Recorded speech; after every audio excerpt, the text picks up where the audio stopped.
RDC est une et indivisible. De la population et de tout le monde, c'est qu'il faut tout arrêter pour faire face à cette situation. Et que nous ferons de cette terre richement bénie un réel havre de paix, de prospérité et de progrès social.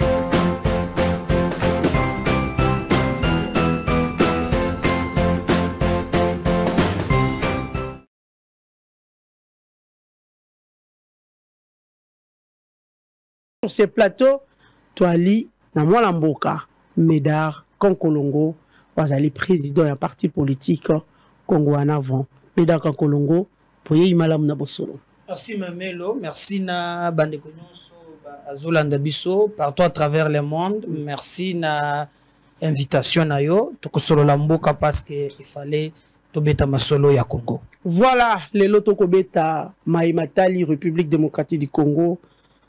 Balobi est presque nyonso ali bloqué parce que l'Olengi Assemblée nationale et ali akokangama pour bureau définitif jusqu'il ali connuité nyonso wana ali ko bloqué même formation il y a gouvernement na kati ya mboka na biso.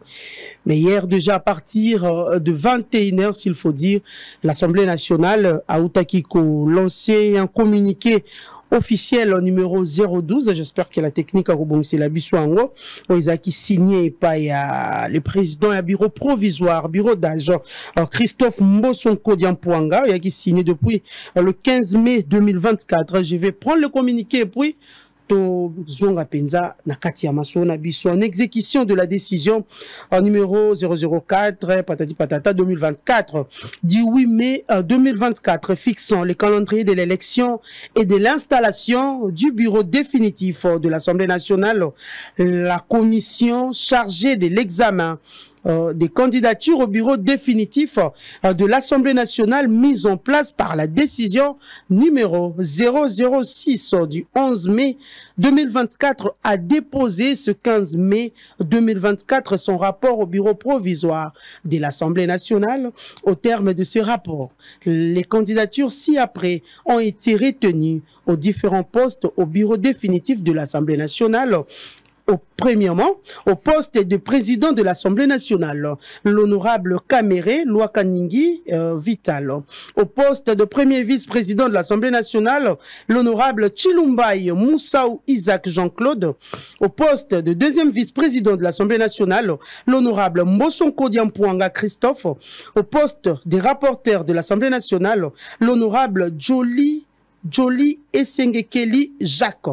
Au poste de rapporteur adjoint de l'Assemblée nationale, l'honorable Munongo Inamizi Dominique et honorable Mutamba Tunguna Constat. Donc, les postes de rapporteur adjoint de l'Assemblée nationale, les postes réservés pour l'opposition, il y a deux candidats, soit Constant Mutamba et l'honorable Dominique Munongo.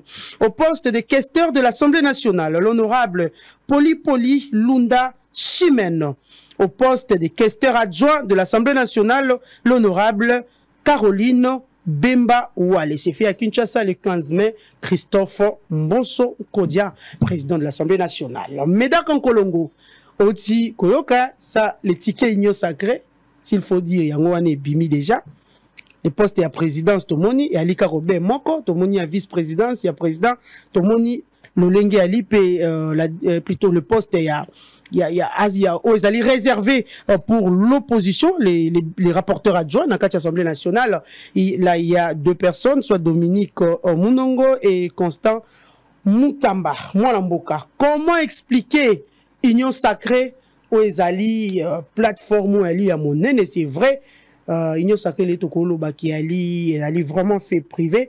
Mais comment Batubako Koloba, comment Union Sacrée a privé moi bateau Obe bateau moko car opposition de tomoni ali penza ke bato mi balé ba kotina maponami mais na kati ya Union Sacrée na poste à présidence na poste à vice-présidence pe Union Swelandi tomoni ali obe moto moko pour na nini Union Sacrée a gardé liste wana obe na moto moko. Pourquoi? Alors merci beaucoup Yayambo. Je crois que il est grand temps partir Nabiso Congo en avant tozo lancé je crois tokozala na matinée monene mais nazali ko bandango lelo pona koloba ete et cette histoire au Babengi Union Sacrée que le président a voulu parce que c'est là qui a zalana groupe il y a bande ko partager les kanisi ndenge moko na ye na objectif c'est moko batombo lankita ya mboka. Mais fort malheureusement, au Monique et tout ça, symbiose dans cette galaxie-là, au commun avec l'union sur les anakati, aux yeux du moubutisme, du kabylisme, du musée nakati. Donc, en fait, batu bazali ko comprendre te nini bazali ko sala na politique. Et aujourd'hui, d'une manière officielle, ba parti nyonso, batu nyonso bazo kanake mboka yeza mala, batu balingi président de la République. Tokotambu sa pétition moko pote to koisa et le ko babengi présidium moana pour des intérêts privés. Il y a union sacrée. Donc il n'y a rien de sacré à part combo. Non, na lobby cette histoire là elle a qui si limite nango, elle est qu'au travail contre le président. Oui, voilà la démocratie dans la redevabilité nakati. Donc peuple appelle si président mandat. En contrepartie, il faut évaluer. Au moins, contrat politique est bongo. Alors, si vous regardez, au comment na kezali li kopamoko pour na ba intérêt privé. Na kopé ce exemple dans cette union dite sacrée. Ce qui otali batu bazakuna okozwa bemba ozui kamere ozui bahati Pepe Mboso entre parenthèses. Mais les trois là, baza ba candidat président en 2028. Baza président, candidat président. Kamera la candidat président. Bahati candidat président de la République. D'abord, tu sais que je comprends pas pourquoi Zoti Kabatouana, Basenenge Bazos, Kalamingite, Batouba Kangel mission Oy, Naba 2025, année prochaine. D'accord, année prochaine, Moussika, gouverneur Bimakak. Nous, voilà, balisanga bongangezo bandakala mingite. Ezali eloko moko ya soni ekoki kozomboka notage. Et soki lelo totali penza lolenge bazotika mboka kokende eza pasi. Na moni na bureau ya assemblée nationale. National oui. Soki otali Kamere quand même alekaki na ba primaire. Premier vice-président, il y a IDPS Chilumbai, problème exact.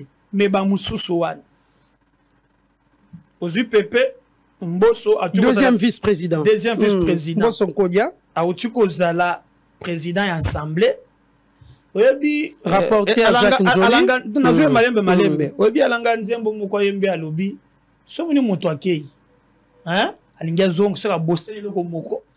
Il faut pour achever bien. Nini tango azalaki président salité et sengelia ko c'est le deuxième vice-président ce qui est ali be kakate intérêt naie. Peut-être qu'il va créer de l'équilibre à côté de Kamere. Alors allons-y. Mboka ndenge zokeni. Est-ce que ebongi kaka batu batala obongo be ya bango ou bien batala pe esika mboka ngo ndenge zokeni. Et lorsque bazo créer mbutu à l'est de la République démocratique du Congo, bazo bombarder bandeko na biso na moni image moko ya banamike o bazali ko la libanda na mbula des conditions infrahumaines mais awa batu oyo o toi que je m'y mette c'est très grave. Donc azongi pose à la place one. Si vous regardez, namone yo bati a récupérer a retirer ya ye mwana a komi bati maman moko Chimène poli bemba lobi mais ngamu tuna ko tirer le bota yo bongate ya nga dogope zalawan. Donc en réalité bazo boma mboka na miso na biso obi mokili mamelo ezo kufate pona batu bazo sala mabe te mais pona bato bazo tala batu ko sala mabe sans que balo bayeloko. Et nous ne pouvons pas accepter ce qui s'est fait dans ce bazotala. On l'a dit très bien.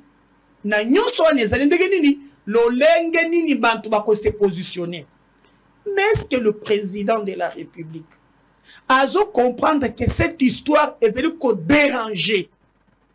J'ai lié un président Yakala ya Sénégal Abdoulaye Wade Kolobaboy. La bataille politique se gagne dans l'opinion.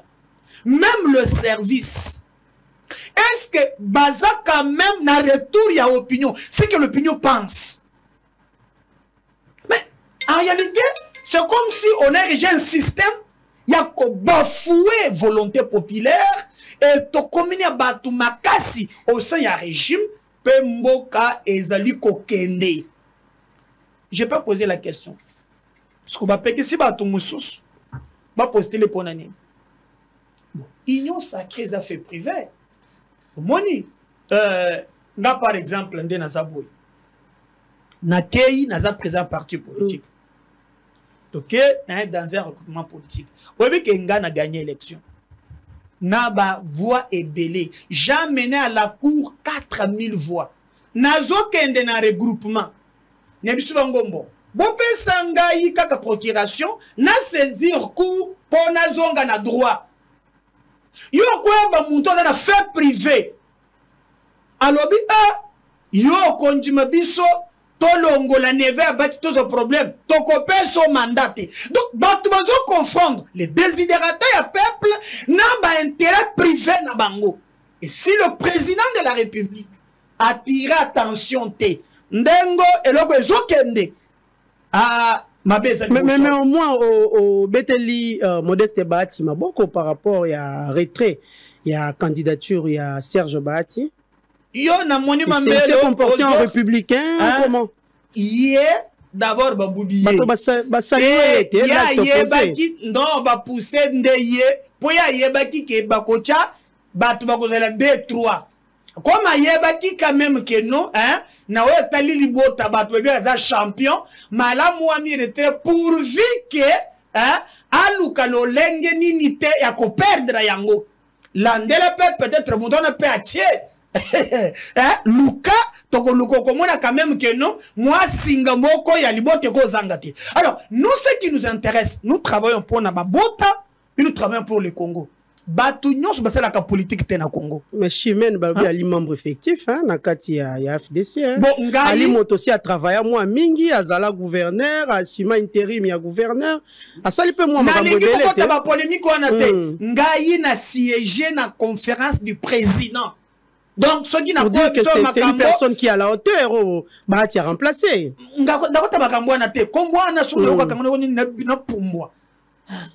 parmi les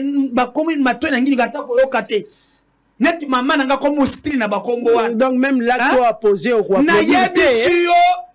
sous pression.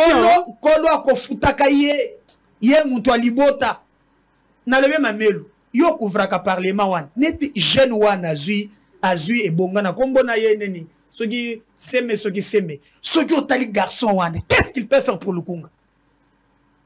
Parlementer, c'est parler au nom du peuple, pour 5 ans. Mais bien le Bolobaki, que chef de l'État a rajeuni le système politique, la classe politique. Qu'est-ce qu'il peut faire pour le Congo? Nakonome na batoyo, ceux qui ont tuni à tailler, Matarikiba les a ayébité. Ayaka Matarikiba la tête. Bref, yango tala tozo konte ba mwa boni nandenge ba vous êtes sûr aussi au mona musalo ya sala po évaluer na lolenge wana mamelo yo couvrir kaka ba élément na kozongela yo mais élément ezana bilakeli mabe po ndenga ezala noko na ye ngati na fuka magana tolibi nzambe landela batoyo okomona na se na moyo omoni ba beteke mukatu même na mboso beteke mukatu na ba primaire. Le sumu ya mabeo ya kolandaye. En réalité, et le ko ya présidium. Il faut que dissoudre yango. Na sengi bato nyos ba rejoindre les kanisena biso. Na ko tenir meeting ya monene. Parti Congo en avant et ko le kana bilili nyonso batata wana bako travailler pour na mabota balekisi ba limite na bango. Banda belge Bebango, la République démocratique du Congo, les lots, tozali composé. Dernière statistique, on parle de entre 70 et 75% de la population congolaise, baza ba jeune. 90% baza ba chômeur. Na mitu ya batouana, politique publique. Ya plus un jeune exaté. Yo komona mingi mingi. Noni ba mususu, mukolo, bako betele kitar. Ako yemba zayuko, ako sekabino. Mususu moni, donc, c'est que pasi na bino bato bakokufa etali bango te be ba intérêt na ba député pe nationaux na biso yango bati bakataki nge bazake na raison ngai penza biloko aboyeleka na tumonga na bunde na mboka oyo non.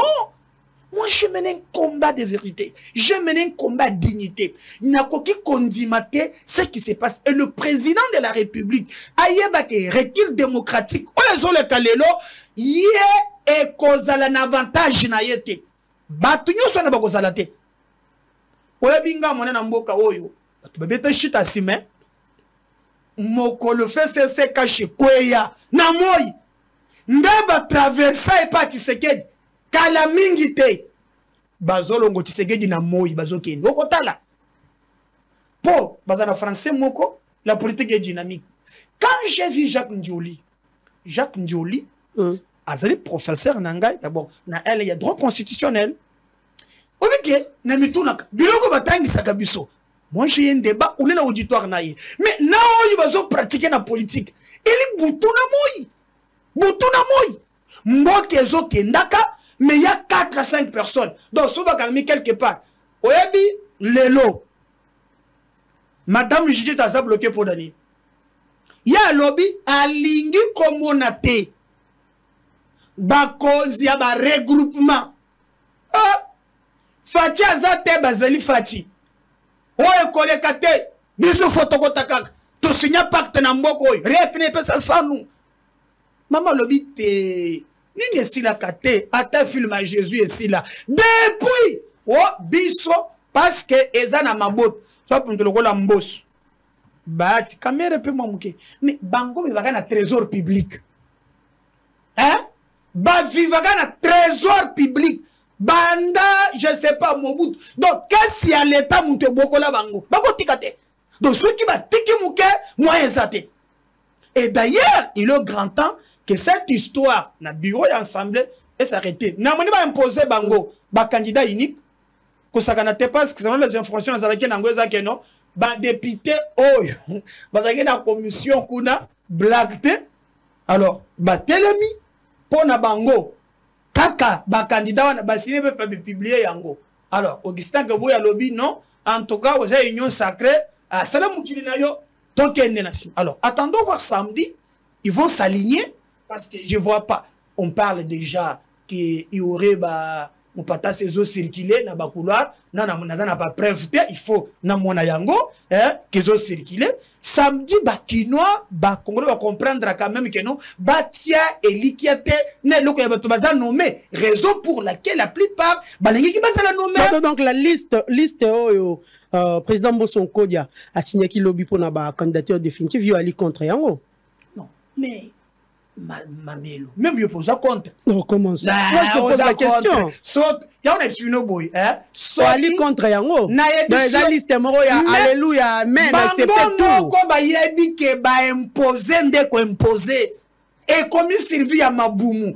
Et ça, il son intérêt à peuple na katité. Et comme ba yebi ke ba député wana, la plupart baza nommé alléluia, amen tokei. Point barre. Mais maintenant, le débat de fond. Vous savez, quand on parle aux parlementaires, ils ont blagué, vous perdez l'effort de tout un peuple dans ma pécanaye. Les lots qui a linguette, il y a combien de succès mingi. Tu sais pourquoi? Parce que assemblée wana, les assemblées, il y a combo. Mais un député, constitution, PC, ma coquille est belé, un garçon de course, ben, pour ça qu'il biloko, non. Mais là, nous avons un recul démocratique qui s'installe et nous disons, Congo en avant, parti politique, nous soutenons le président de la République, quoi il s'est présidé moi. Et là, c'est limite nango. Baba, tu as intérêt personnel. D'ailleurs, la plupart, à une année et un mois, Baza opposant, Yafati. À une année et un mois, il signé qui charte.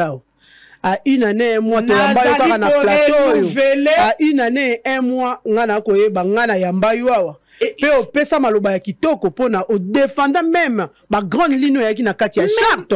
Mais qu'est-ce qui se passe aujourd'hui?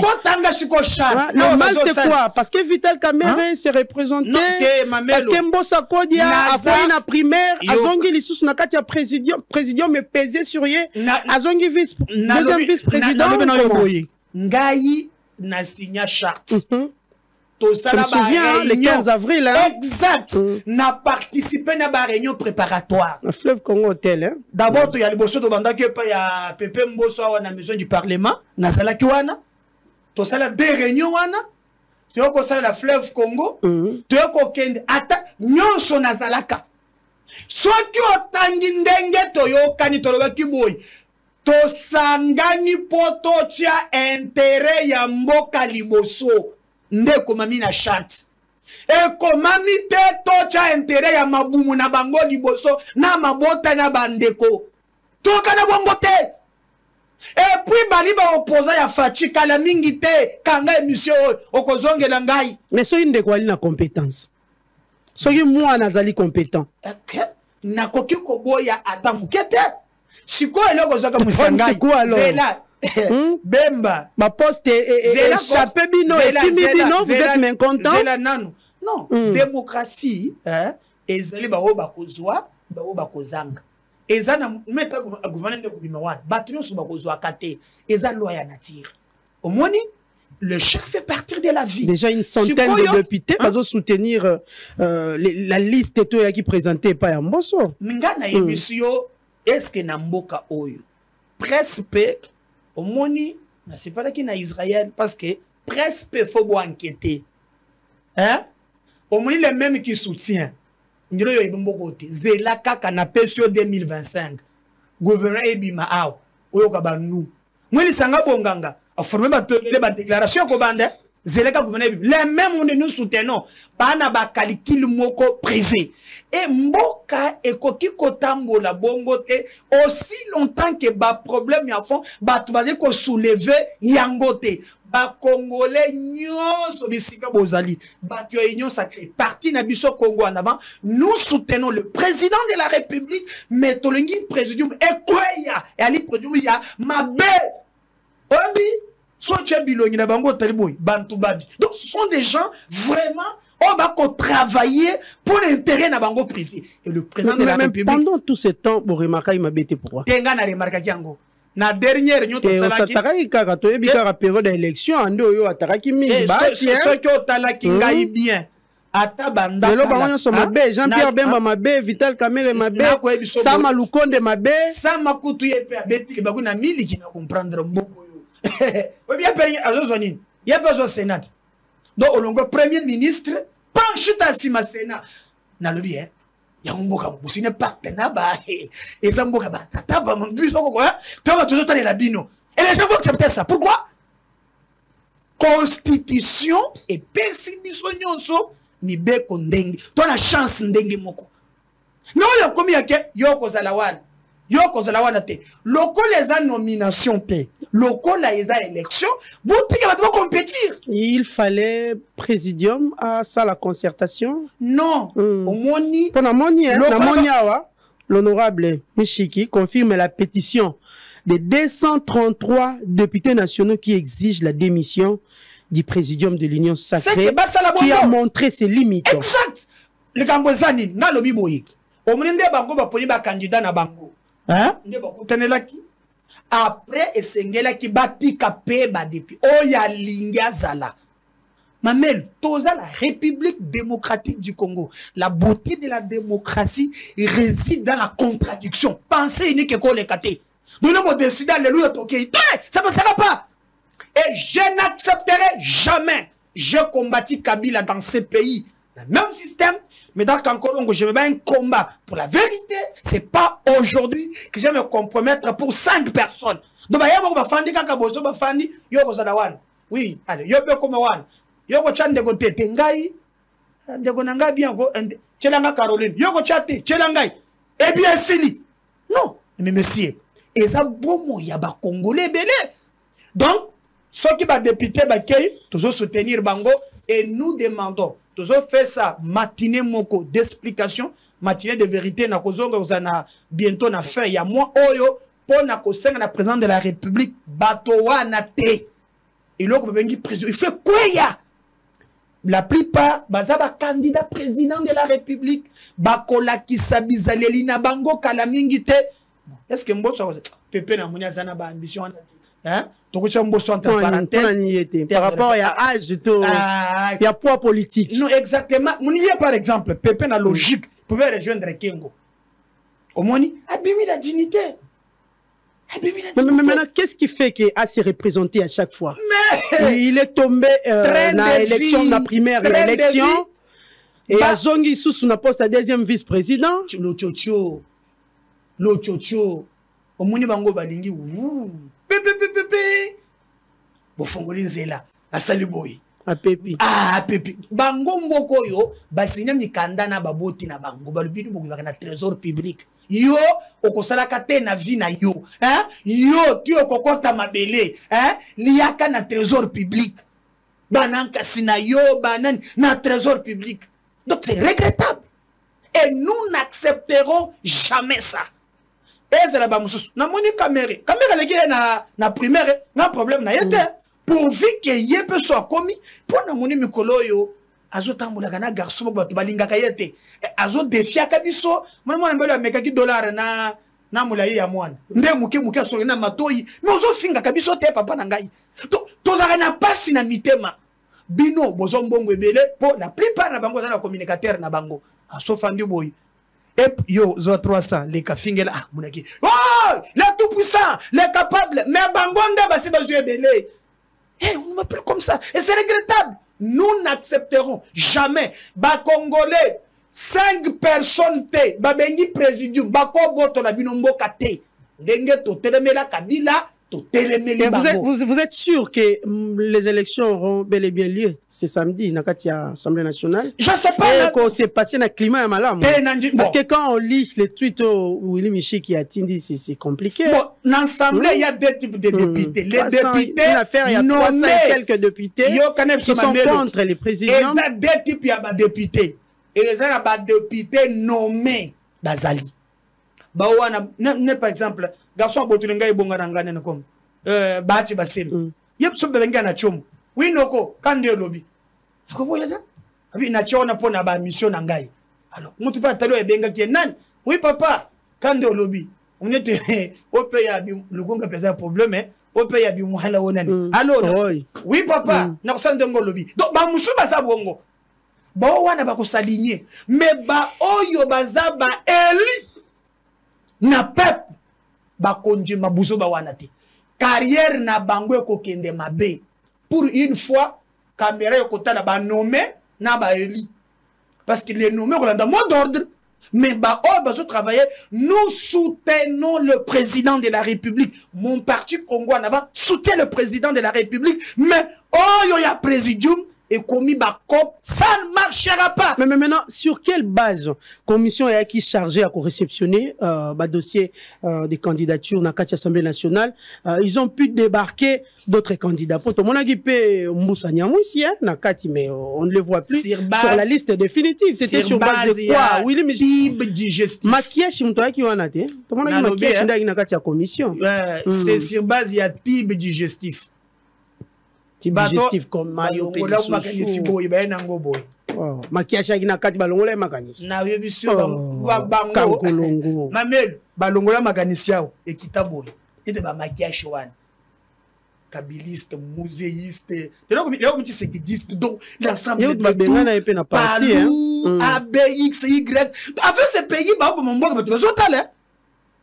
les gens ne font que pleurnicher. Moi, je m'assume. J'écris mon histoire. Patouba Kolandangaï. Nalingi n'a participé, n'a complot contre la République un jour. Mais dans Kankolo, n'a sokulu mabo. Batata wana. Hein? Nazana, Union Sacrée Présidium wanate. Oh.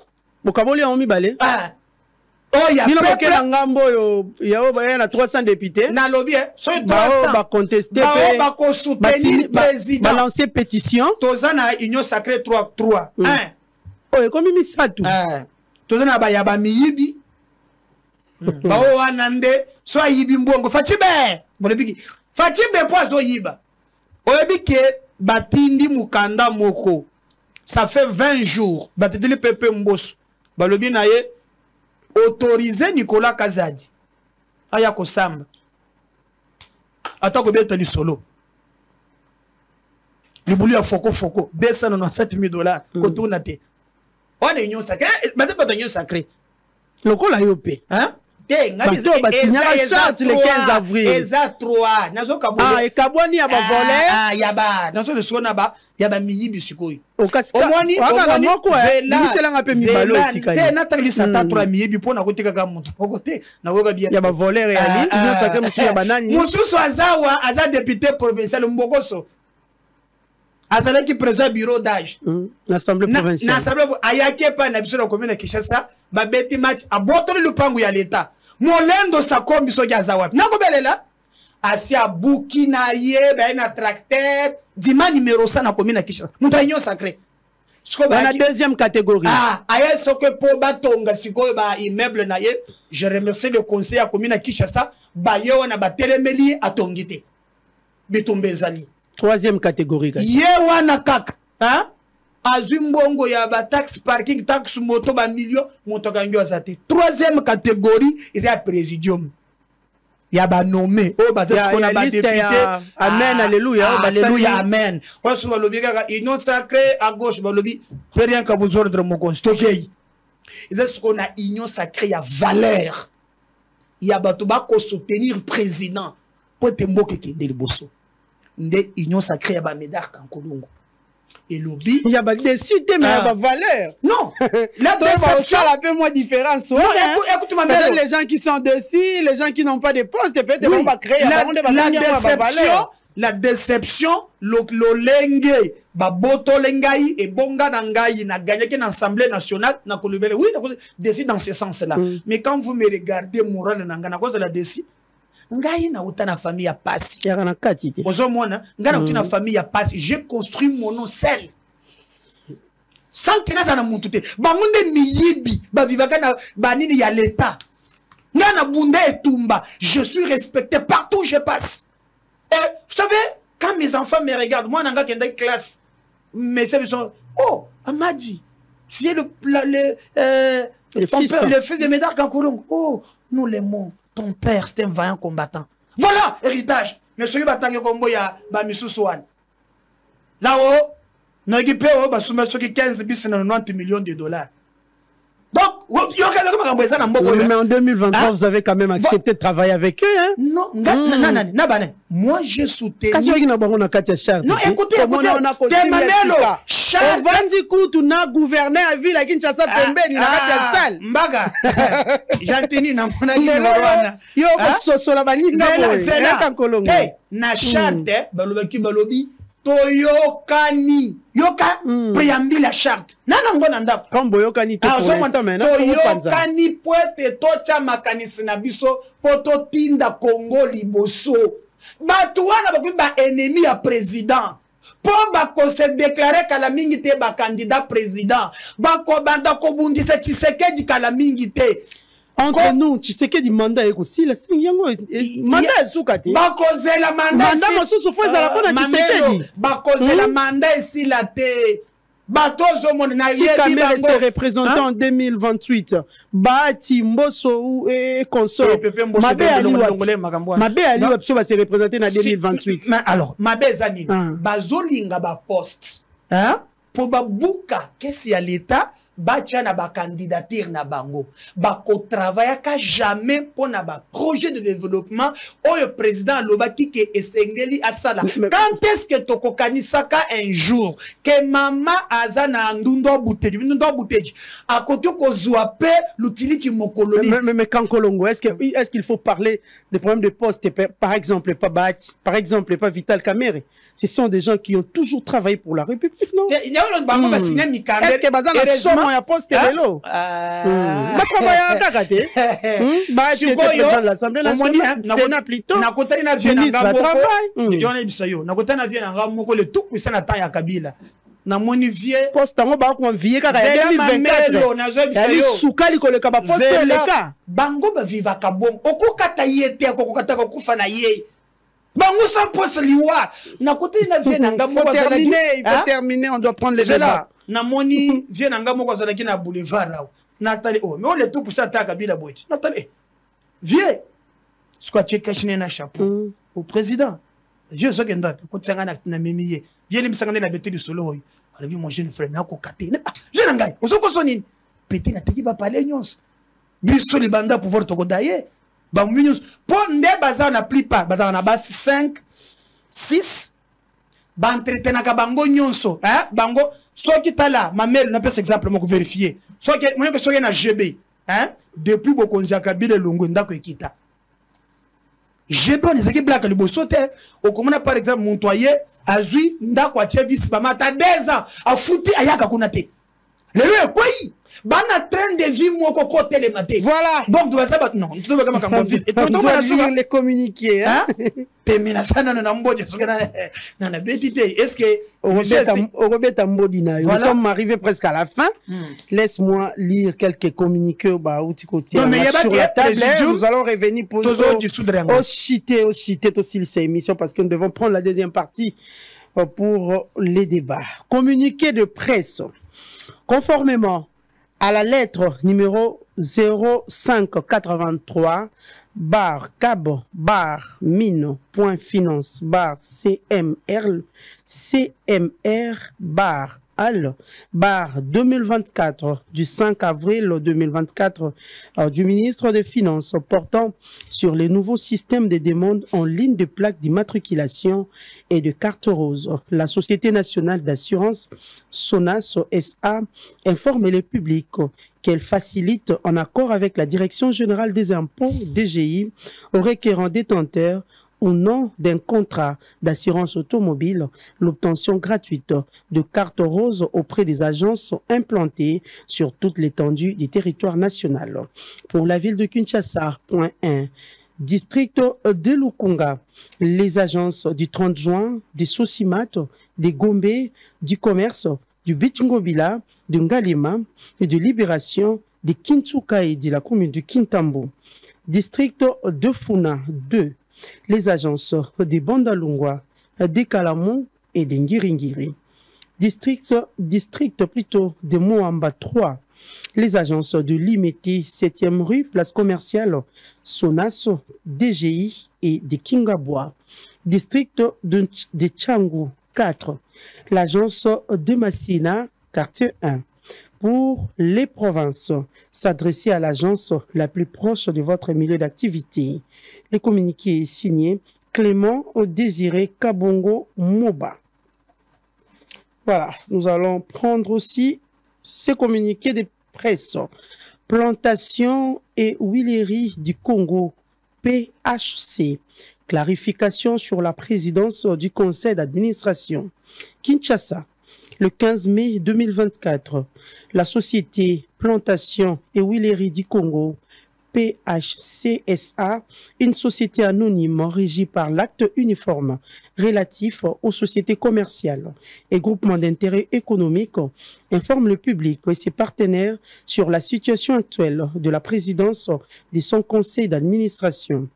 PHCSA immatriculé au RCCM sous le numéro CD-KNG-RCCM-21-B-01-412 et portant LUD NATO 18-0101-A0114-8Y fonctionne conformément à ces statuts adoptés lors de l'Assemblée générale extraordinaire du 15 novembre 2022 par les actionnaires dont Strade, KMM2 et l'État congolais.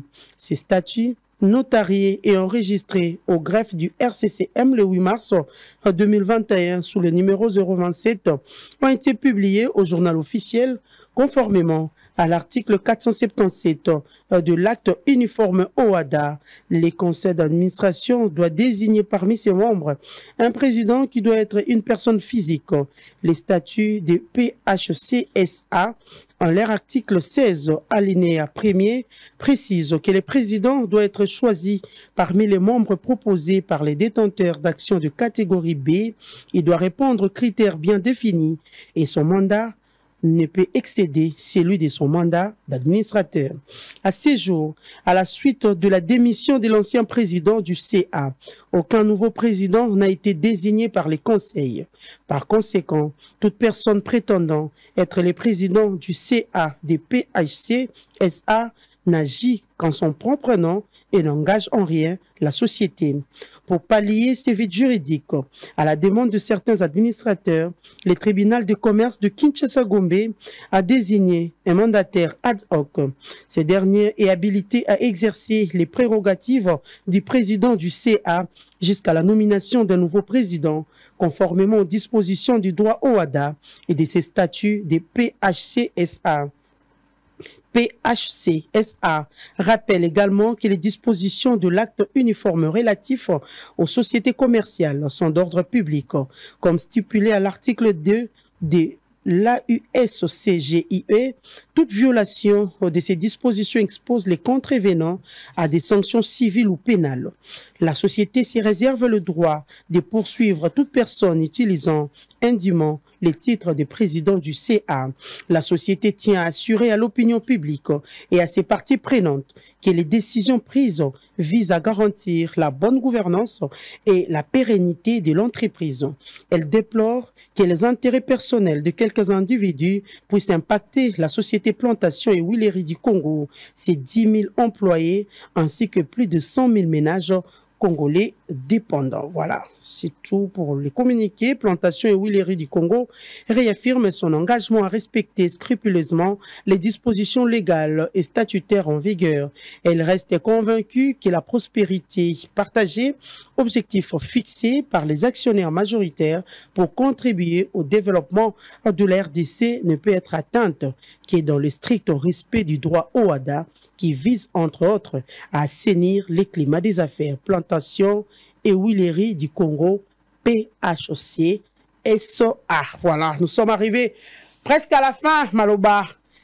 Yasuka, Molamboka, Medaka Kolongo, pour que to clore penza, masolo na biso ya lelo. Namoni, obeti vila Kinshasa lelo mwa kara, c'est que pour ça la penza, oba ko sala pa ya levi déjà bandi malamu. Non, je crois que naïbsa que la fois passée à Soki, il y avait des candidats qui étaient belé, des députés, des poni, nga na kozana obligation ya ko soutenir parce que nanu babandi musalate na kokite nete na komi prophète ya malheur. Daniel Bumba, Edi El Molangi. Exactement, nga Medar Kankolongo nazo pesa ye makasi abanda musala, hein? Contrat eza moko soki asali malamu na esika Kinshasa etikali ngai na kozala sima na kopesa ye makasi a réceptionné tolandi te a réceptionné qui plus de 200 engins pona te wana kaka gouv assainissement wana ngobila kaka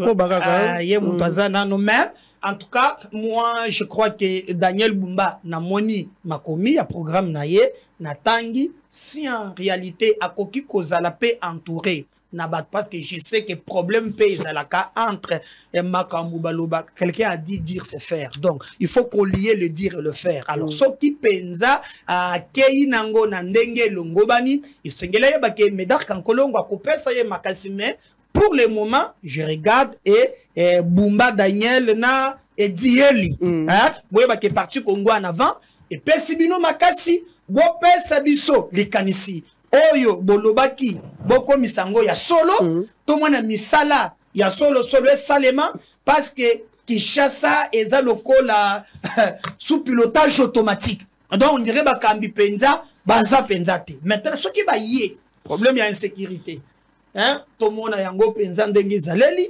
embouteillage n'en parlons pas.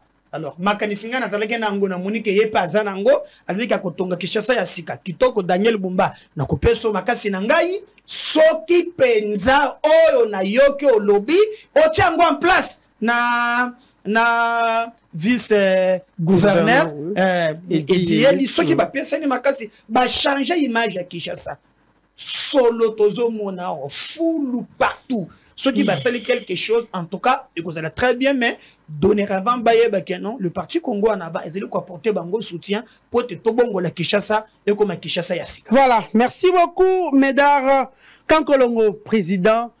Il y a Congo en avant. Merci P. Nabalandignon. Soyez basé occasion pénale Rolanda Bisso. Mais na pendant près de 45 minutes. Tout mon côté à réunion sacré à Miyibi côté EPST. Ça va Miyibi tile et côté PSTP. Ba bengi ceux qui n'ont bien goto bako monanga mabe makasi. Ba to EPST ba lobby président Médard mbongo na biso ezo pumbwaka lokola bakasa. Donc alingé sake kuna bakanga gi mutu moko tilelo suite ezate union sacrée Miyibi ezaka. Mais mamelo na silisi batu ya poste omuni poste la poste batu baza kuna ta 30 mois impayé batie maman moko aza na futa na batu te na poste baza na ba ada bombole na ba Jolino Makelele ba futa kana bango batu te ba vivre ndeni kuna na yeba kate maman moko na poste wana bi ba kweyi fole batu soki kisimoko ya 10 000 anangote ipaso ki akufi na ye. Donc ada bombole Jolino Makelele déjà na yebi yete baza na poste ba futa kana bango batu te union sacrée. Voilà, merci beaucoup.